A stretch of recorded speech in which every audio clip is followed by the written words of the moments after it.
Senhor, é isso que nós pedimos nessa manhã. Amém, meu Senhor. Pela ação do Teu Espírito, vem renovar a nossa fé, Senhor. Que assim seja. Dá-nos uma fé nova, uma fé viva. Amém de nossa Primeira coisa que o inimigo quer abater, quer destruir, quer abalar em nós é a fé. Senhor, guarda a nossa fé, guarda a nossa esperança, guarda o nosso amor. Que nós tenhamos os olhos fixos em Ti, independente do que vivamos, Senhor. Dai-nos essa fé forte, uma fé que não pergunte por quê, mas que diga, eu confio em Ti e tenho certeza que o Senhor é bom. E porque o Senhor é bom, o Senhor cuida de mim, o Senhor vai me defender, o Senhor está fazendo tudo concorrer para o meu bem. Vem, Espírito de Deus, abrir a nossa mente, o nosso coração, nos dá o entendimento profundo de tudo que ouviremos aqui. Amém. Em nome do Pai, do Filho e do Espírito Santo. Amém. Amém. 2 Coríntios, capítulo 4, versículo 17, e o padre vai adicionar também o 18, só para dar um contexto maior à passagem que o padre vai ler. Veja bem, nós estamos na Semana Santa, então hoje o padre quer falar um pouco sobre o mistério do sofrimento, né? O mistério da dor. Nós vamos unir ainda há pouco, né, em poucos dias, as nossas cruzes, a cruz do Senhor, na sexta-feira da Paixão. Então o padre vai falar um pouquinho sobre a realidade do sofrimento. Com efeito, a insignificância de uma tribulação momentânea acarreta para nós um volume incomensurável e eterno de glória. Isso acontece porque miramos as coisas invisíveis e não as visíveis. Pois o que é visível é passageiro, mas o que é invisível é eterno. Vou ler novamente. Com efeito, a insignificância, olha só a palavra que o apóstolo escolheu, de uma tribulação momentânea, ou seja, que dura só aqui nessa vida, nessa terra, acarreta um volume, olha só, eu gostei tanto dessa palavra, essa tradução, um volume incomensurável, que não dá para medir, que não dá para pesar, e eterno de glória. Isso acontece porque nós miramos as coisas invisíveis e não somente as visíveis.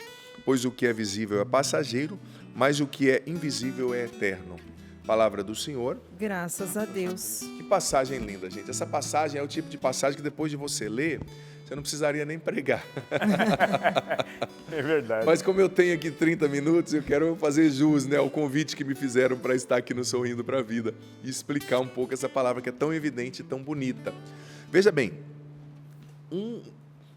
a dor ali de uma tribulação momentânea, de um sofrimento passageiro, é capaz de gerar um volume incomensurável de glória, né? Mas isso se nós sofremos do jeito certo. Se nós miramos o invisível e não o visível. Se nós sofremos do jeito de Jesus. Porque o mérito não é sofrer, né? Tem tanto sofredor que não vai para o céu, né? Santo Agostinho dizia que o mesmo sofrimento leva uns para o céu e outros para o inferno. Uns para o céu porque se convertem e outros para o inferno porque se amargam, se entregam ao pecado, à revolta e morrem nessa inimizade com Deus, né? Então, o sofrimento não é virtude, a pobreza não é virtude, né? Tem gente que fala assim, eu sou pobre, então eu vou para o céu. Não, você é pobre convertido, né? Porque às vezes a Bíblia fala de Lázaro que foi para o céu, mas tem contextos ali, né? Não é, a pobreza não é virtude, o sofrimento não é virtude, mas é o jeito que você enfrenta isso. Ou seja, se você enfrenta como Cristo, do jeito de Cristo e seguindo os passos de Cristo, sofredor por excelência, né? Sabe?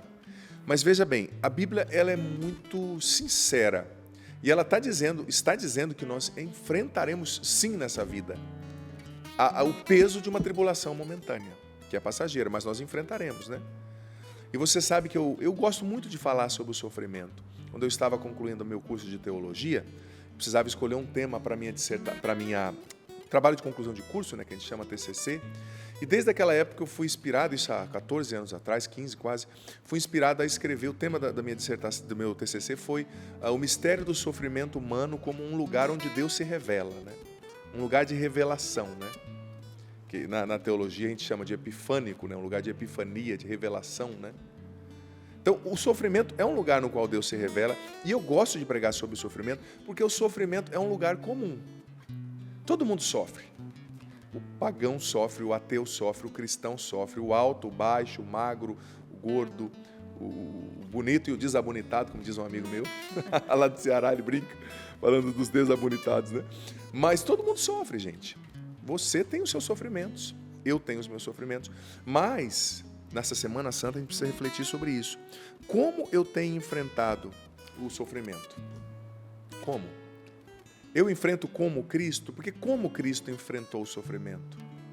Cristo, dizia São João Paulo II, na Salvifici Doloris, uma encíclica fantástica, ele enfrentou o sofrimento tornando a sua dor amor, transformando a sua dor em amor, em redenção.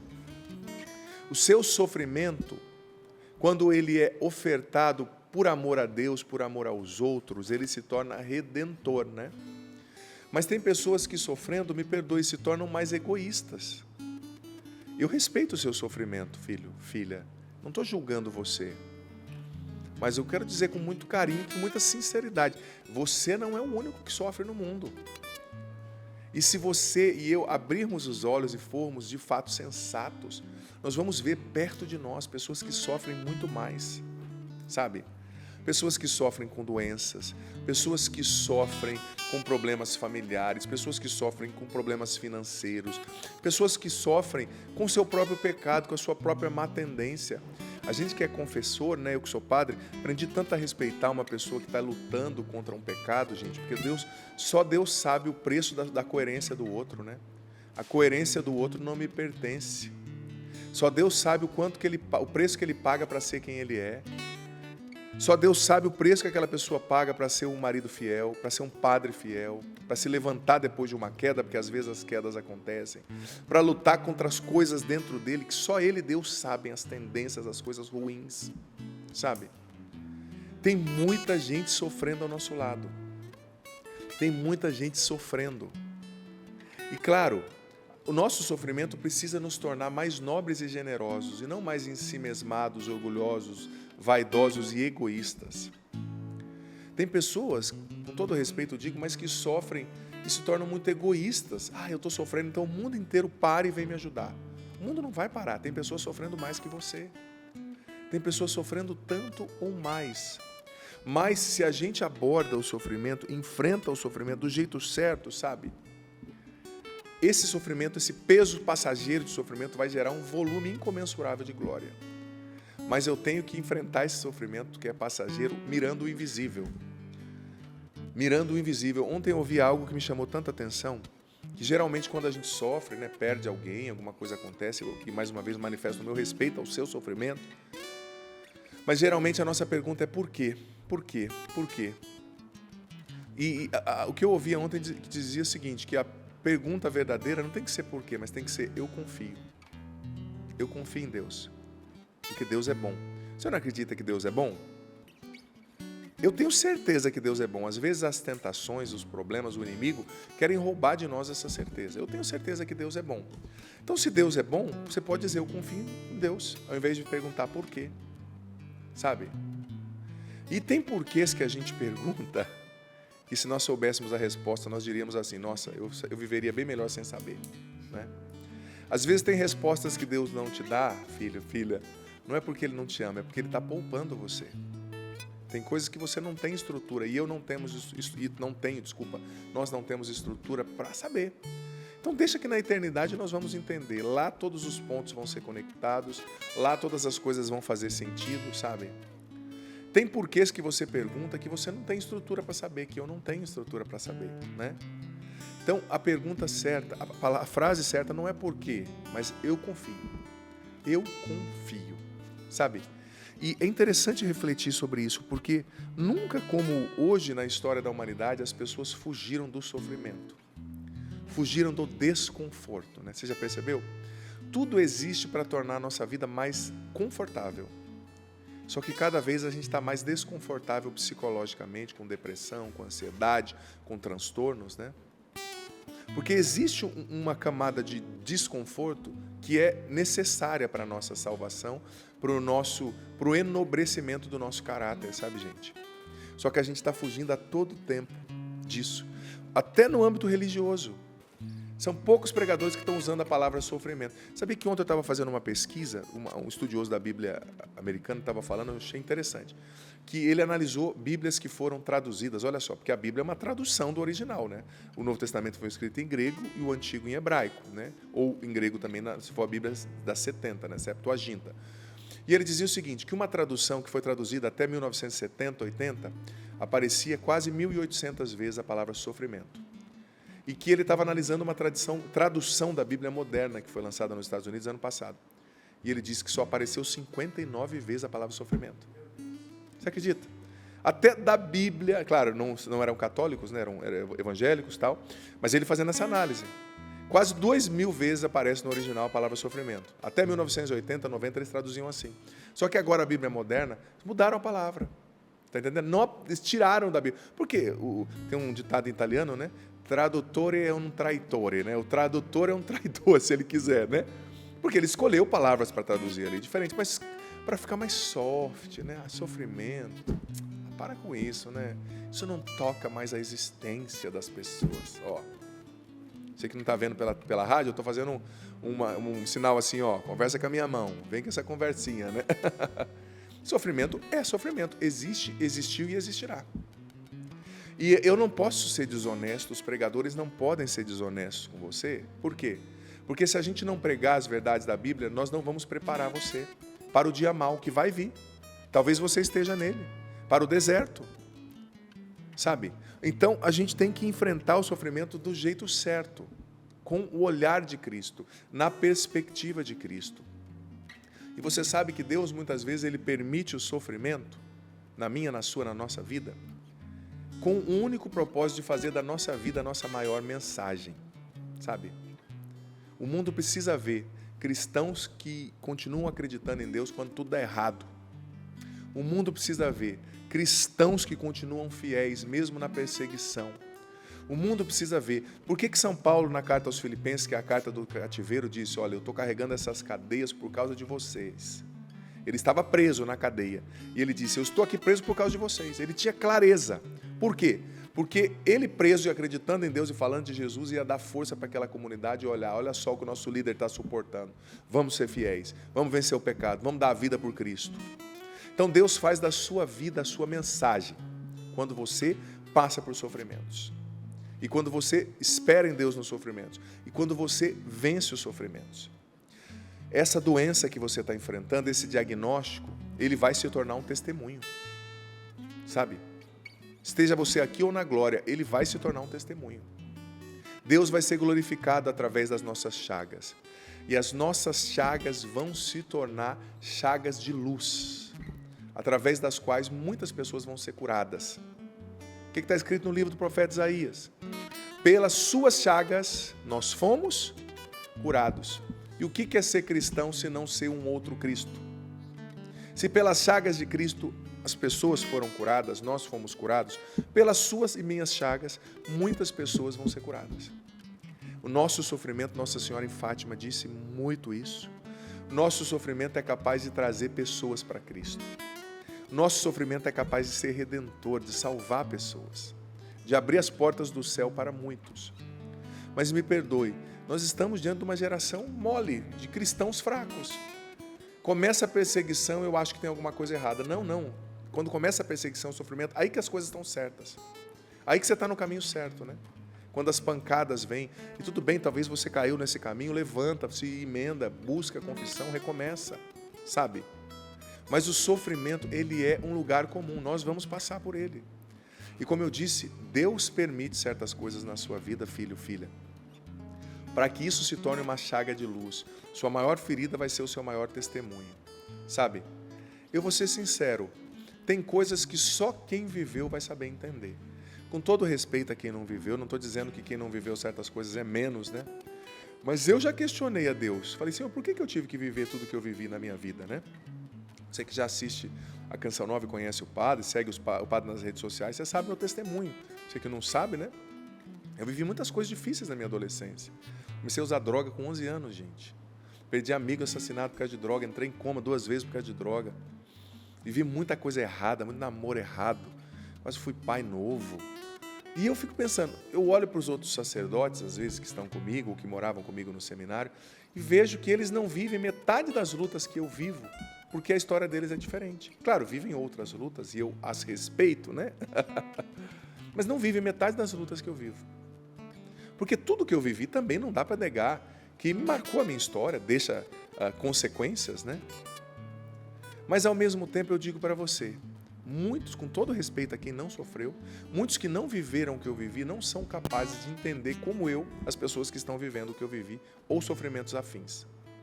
Não estou menosprezando, não estou dizendo que quem não foi no pecado não presta, não. Tem pessoas santas que nunca precisaram viver, mas tem uma graça especial, né? Como muitos santos, como o Padre Jonas, né, que foi para o seminário novinho. Quem questiona, né, a vivacidade da fé, da busca da santidade do Monsenhor, né? Ninguém.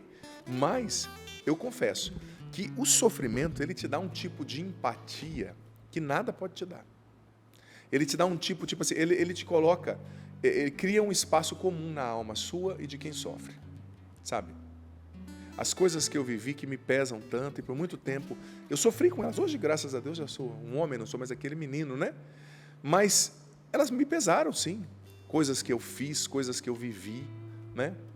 Mas como elas hoje me dão condição, e até as quedas que a gente tem no caminho, né?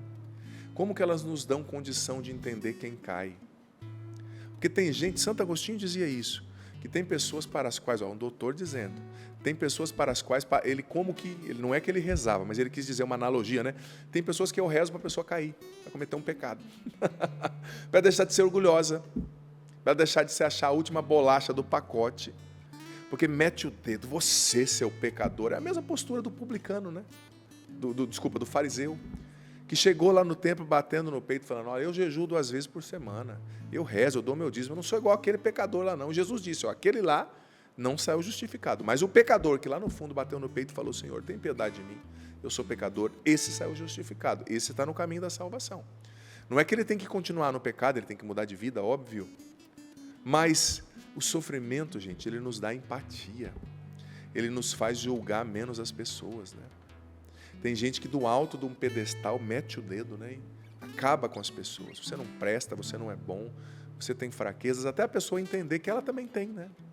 Que talvez Deus foi generoso com ela e a história dela a poupou de certas coisas, mas que estão ali. E que mais hora, menos hora, ela pode lidar também com isso, né? As suas más tendências. Então, o sofrimento, ele te dá empatia. Ele te faz entender, né? Não entender no sentido de passar a mão. Você está no pecado, continue no pecado e morra, vai para o inferno. Não. Porque nem todo mundo, gente, tem má fé. Nem todo pecador tem má fé. Nem todo pecador é sem caráter. Tem pessoas que foram vencidas por fraquezas, por vícios, por repetições, que se enraizaram no comportamento da pessoa e ela precisa de ajuda. Ela precisa ser entendida, ela precisa ser acolhida. É tão bom quando alguém te acolhe sem te julgar, né? E isso a gente percebe no olhar, né? Pelo olhar a gente percebe quem quer nos entender e quem já nos sentenciou, né? Porque tem pessoas que já nos sentenciaram, né? E não tem o que fazer. Já nos sentenciaram e a gente já está definido. Mas o sofrimento, ele te faz maduro se você o enfrenta como Jesus. Ele te purifica, né? Você sabe que, acho que foi o Papa Bento XVI, que certa vez disse que é o sofrimento que nos purifica e nos faz deixar de ser joio e começar a ser trigo. O sofrimento nos purifica, dizia Santo Afonso, dos apegos carnais, dos apegos terrenos, né? E nos prepara para mirar o invisível, né? E para conquistar o céu. Se nós o enfrentamos com oração, transformando nossa dor em amor. Certa vez perguntaram para São Gregório, né? O que mais agrada a Deus? São Gregório disse, nada agrada mais a Deus do que sabermos sofrer os sofrimentos que Ele nos permite com paciência e humildade. Com humildade e paciência. Ou seja, se você não pode controlar, se é um sofrimento que tomou conta de você, se você não tem força para reagir, paciência e humildade, sabe? Tenha paciência e sofra com humildade. Mas o que vão pensar de mim? Humildade. Não se preocupe tanto com a sua reputação, não se preocupe tanto com a sua, sabe, que estão dizendo de você. Aceite aquela purificação, né? E Santa Teresa dizia que, olha, vou ler no literal, Deus nunca permite um sofrimento sem recompensá-lo com algum favor. Ou seja, você passa pela parte pior primeiro e depois você vai passar pela parte melhor. Você passa pela cruz e depois você vai passar pela ressurreição. Foi uma purificação tudo que eu vivi na minha história. O erro foi meu, Mas depois eu encontrei a Cristo e vivi muitas purificações. Mas depois de cada purificação, a graça que Deus derramava sobre mim, a unção, eu via, Ele me fazia crescer, Ele me fazia chegar onde eu não chegaria por mim mesmo. Talvez você está vivendo injustiças, sofrendo injustiças, às vezes acontece. Tem pessoas, gente, que infelizmente elas não toleram o nosso sucesso. Quando elas veem que você tem sucesso em algo, que algo está dando certo, elas vão te perseguir até o fim. Elas não suportam o teu sucesso. É uma afronta a elas. Mas se você está sofrendo uma injustiça por pessoas invejosas, por pessoas que não suportam o teu progresso, continue dizendo, eu confio em Deus. Porque, gente, não tem um na Bíblia que sofreu injustiça e que não foi exaltado, eu vou usar esse verbo, 7 vezes mais por Deus depois. Que não foi defendido por Deus. Que não foi justificado por Deus. Então, no fundo, quem está te perseguindo está te fazendo um favor, essa pessoa está te promovendo.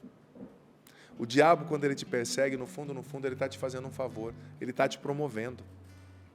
O invejoso, quando te persegue, porque não suporta o seu sucesso, e começa a caluniar, inventar teorias que não tem nada a ver, ele está te promovendo, sabe?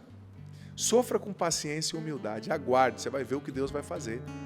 Vai ser maravilhoso. Os seus sofrimentos não anulam os planos de Deus. A perseguição das pessoas não anula o plano de Deus.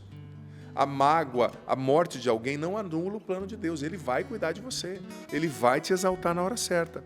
Mas sofra com humildade e paciência, como disse São Gregório. Paciência e humildade. E você sabe que é preciso aceitar com paciência e humildade o sofrimento e entender o que Deus está fazendo. Eu gosto muito da explicação de Santa Teresinha quando ela fala das purificações passivas e ativas, né? O que é uma purificação ativa? É algo que você busca, é um jejum, né? Na quaresma talvez você esteja fazendo uma penitência, eu estou firme na minha até então, Deus me ajude, né? Até domingo. É uma purificação ativa, uma penitência, um jejum, mas existem purificações passivas, ou seja, não é você que busca, é Deus que permite. São visitas de Deus, são coisas que alcançam a sua história, não dependeram de você. Às vezes a vida te colocou numa situação, num contexto no qual você não consegue reagir diferente, você vai dar com os burros na água, mas é uma purificação passiva, tenha visão espiritual, mire o que é eterno, aceite essa provação, aceite essa perseguição, continua fiel, continua dizendo, eu confio em Deus, Deus é bom, eu confio em Deus, Deus é bom, eu confio em Deus, Deus é bom, é isso, sabe? E a gente tem que aprender a suportar, nada está fora da mão de Deus, gente, nada. Sua doença, sua falência, sua depressão, sua traição, a perda, a angústia, a humilhação, tudo está na mão de Deus, sabe? Ele está cuidando de você. Mas suporte, a gente precisa aprender a suportar. Não saia dessa situação enquanto Deus não te pedir para sair. Não saia desse casamento, não saia dessa empresa, não saia desse ministério enquanto Deus não te pedir para sair. Deixa de ser um saco de batata, com todo respeito ao saco de batata. Desculpa eu ser firme assim, mas às vezes a gente, ai meu Deus, estou sofrendo. Não é porque você está sofrendo que você tem que sair da empresa. Não é porque você está sofrendo que você tem que sair do casamento. Suporta. Você sabe que todo mundo te aplaude quando você começa uma coisa. Presta atenção. O Eugênio foi aplaudido lá em 1987, né? 87. Eu nasci em 82, eu já era um gurizinho, né?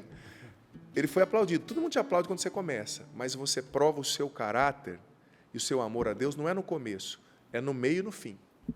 É na constância. E louvado seja Deus pelo seu ministério, meu irmão, porque está aqui, né?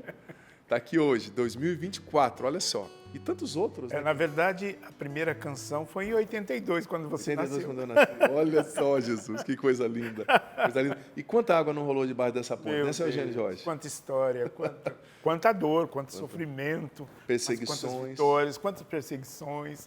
Tudo isso foi preciso enfrentar. Mas eu quero chegar até o final. Amém, amém. Vamos juntos. Vamos segurando juntos. A mão do outro, a gente chega lá. Perseverar.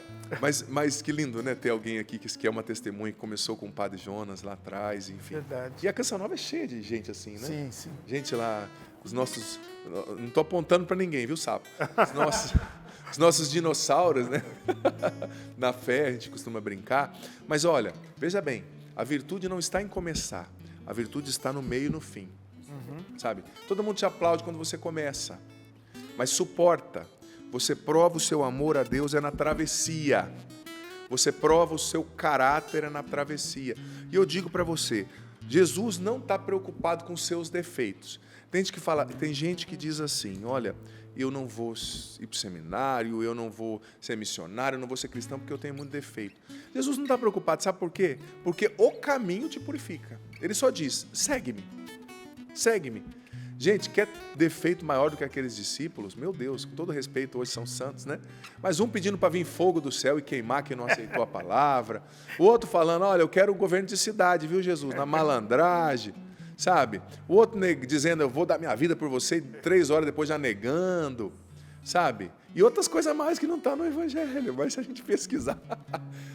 A gente descobre, talvez, quedas no caminho. Outro beijando e traindo. Outro beijando e traindo. E Jesus escolheu aqueles homens, ele não tem medo dos seus defeitos, nem dos meus. Ele só diz, segue-me, porque o seguimento de Jesus é a melhor terapia que existe. É a maior purificação que existe, né? Você seguindo Jesus, você vai ser purificado, né? E quando você olha para os homens da Bíblia, né? Você olha para um Paulo. Depois de tudo que ele passou, sabe, aquilo lá deu para ele resiliência. Ele estava pronto para tudo. Tanto que ele disse, viver para mim é Cristo, morrer é lucro. Não estou nem aí, quer me matar, me mata, eu quero o céu e acabou. Você olha para um José do Egito, você olha para um Moisés, esses homens eles ficaram tão experimentados que, que Deus pediu, eu faço, não estou nem aí com a paçoca. Até o diabo tinha medo desses homens, na verdade, sabe? De tão experimentados que eles foram. Mas por quê? Porque eles enfrentaram, porque eles não fugiram do desconfortável. Não fuja do que está desconfortável hoje, porque isso que está te ferindo hoje talvez seja o que está mais te salvando, sabe? A gente tem que sofrer como cristão e não como pagão. Tem gente que é um ótimo cristão, até sofrer, aí se torna um pagão revoltado, xingando, tratando todo mundo mal, não reza mais. Você nesse câncer, você nessa doença, você mesmo. Para com essa molecagem, me perdoe a sinceridade, com muita carinho de pai o padre está falando, com respeito ao seu sofrimento, mas com autoridade de pai espiritual. Para com isso, começa a rezar, enfrenta a luta de cada dia, cabeça erguida, Deus está com você, você é cristão, você não é pagão. E não fuja do seu deserto. Você sabe que tem algo muito engraçado na Bíblia, se você prestar atenção, é que muita coisa às vezes passa desapercebido. Mas você sabia, Paulo, irmãos, que todo mundo que fugiu do seu sofrimento, ele até fugiu por um tempo, Deus deixou, mas depois Deus foi lá e falou, volta. Moisés fugiu, porque matou o Egito, foi burrado e foi lá para a terra de Madian, foi para outros lugares, né? Ele foi, casou, viveu tudo, mas de repente a sarça ardente apareceu e falou, Moisés, volta para o Egito, filho, volta. Agar fugiu da sua ama, da sua senhora ali, né? Que era Abraão, e eu esqueci o nome da esposa de Abraão, Sara, justamente. Sua esposa que era Sara, né? Mas ela foi para o deserto, falou que ia morrer, Deus não deixou morrer, trouxe água para o menino, depois Deus falou, volta para sua ama, volta para sua casa. Jonas, né? Fugiu, entrou na barriga da baleia, aquela confusão, e Deus disse, vai para Nínive, meu irmão. Tudo bem, eu entendo você, chora aqui, encosta sua cabecinha no meu ombro e chora, mas enfrenta o deserto que eu te dei. Pode chorar, eu te dou tempo, mas volta para a batalha, meu irmão, volta para o ringue. Volta para a guerra, é lá que eu te quero, é no deserto. Então, se você fugiu do seu deserto até então, fugiu do problema em casa, fugiu da dificuldade, fugiu da doença, fugiu do problema com o padre, fugiu do problema na empresa, Deus está te dizendo, volta. Volta para a batalha, volta para a guerra, volta para o deserto. É lá que eu vou te honrar. Suporta, sabe? Não sofra como os pagãos. E saiba que Deus vai usar o seu sofrimento para redimir pessoas, para salvar pessoas. Olha, como eu disse, tudo que eu passei foi muito difícil. Mas quantas pessoas hoje não podem se identificar e não são ajudadas por esse sofrimento? Tem pessoas para as quais eu não preciso dizer nada. A pessoa chega diante de mim, me olha, ela já me diz tudo e eu já digo tudo para ela. Simplesmente porque ela sabe de onde eu vim e eu sei o que ela está passando. E ali ela se sente acolhida e só me diz, obrigado, padre. E me dá um abraço. Né? Porque ela sabe o que eu estou passando. E claro, mais uma vez eu digo, não é modelo, né? Deus tem caminhos para cada um. Eu não escolheria passar pelo que eu passei. Mas não dá para negar que é uma chaga de luz hoje. É uma chaga, sim, às vezes sangra, mas dela sai luz, não sai só sangue. Ela tem sido um farol para muita gente, como as chagas de Cristo e como as suas vão ser um farol para muita gente. Deus tem planos maravilhosos para você, que não são cancelados pelo sofrimento de hoje, sabe? E essa perseguição de hoje, Deus vai te devolver 7 vezes mais do que essas pessoas invejosas estão tirando de você. O que é seu vai chegar até você. Deus vai te devolver 7 vezes mais do que o demônio está tirando de você. O que é seu vai bater, na sua porta, vai chegar até você. Suporta, permanece fiel, vai até o fim, não desiste, não volta atrás. Olhos fixos em Jesus, mira o invisível. Encerro lendo o versículo 18 mais uma vez. Isso acontece, ou seja, o que acontece? A insignificância da tribulação momentânea acarreta um volume incomensurável de glória, eterno de glória. Por quê?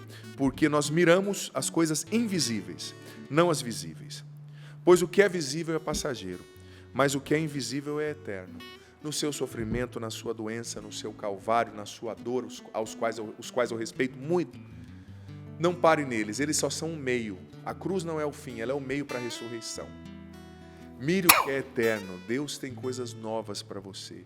Mire o que é invisível, Deus está trabalhando, filho, filha.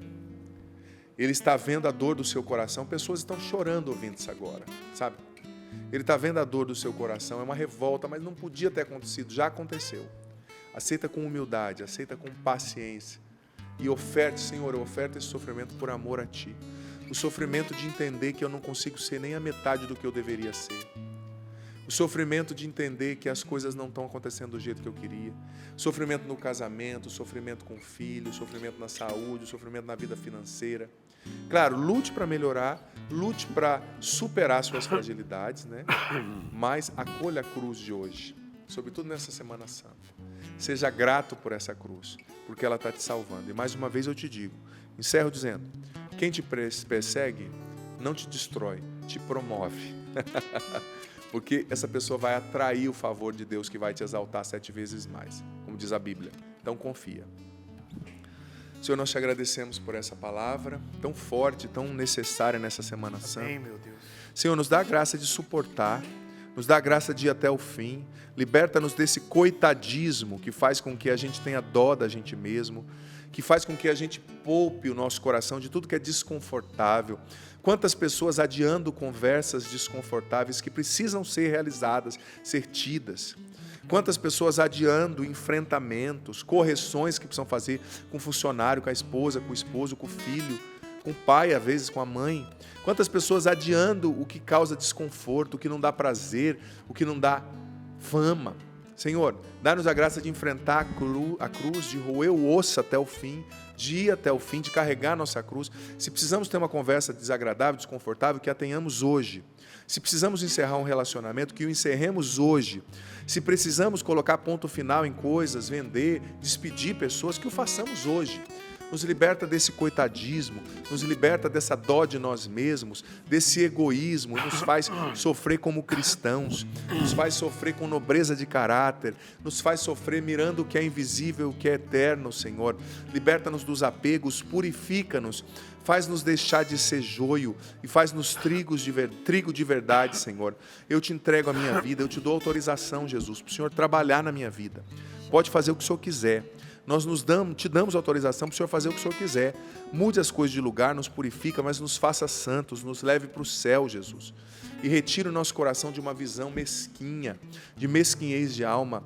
Retira do nosso coração, essa visão mesquinha, Senhor. A mesquinhez de alma nos faz generosos, que nós soframos amando, dando a vida, Senhor.